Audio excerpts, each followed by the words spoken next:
Сәлем жандарым деп айтты қорлансаң қор болмайсың деген бір сөз бар. Бұл жердегі қор деген не деген сөз? Жинақ деген сөз, жинақ деген сөз. Енді бүгін осы қор туралы айтайық деп отырмыз. Енді рас болса қазақша жұбы істетпей жатыр дейді, сонда да сынап көрейік. Бүгін айтатын мазмұнымыз қор турасында. Кеше мал мүлік пен қарыздың фарқын айттық. Енді бүгін біз кіріс, шығыс, қор деген секілді дүниелерді айтқалы тұрмыз да. Сондықтан енді жұбының да уақыты толып кетті достар. Тездеп кіріп алыңыздар. Барлығымыз бүгін бірліктен Бардам әке мен Зардам әкенің тағы да бір қызықты мазмұнын үйренейік. Экономикалық қабілет экономикалық мәселелерді шешу барысында ұшталады дейді.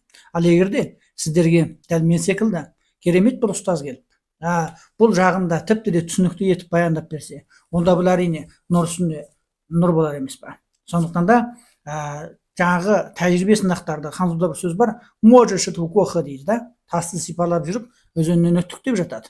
Енді үйтіп әуре болмайық, дайын жаңағындай салған жолменен жүре салсақ тіпті де тез болады емес пе. Демек Бардам әке мен Зардам әке тура осындай экономикалық қабілетті жетілдіретін, дамытатын кітап. Бұны не үшін тыңдамасқа? Сол үшін тездетіңіздер, мен бастап кеттім.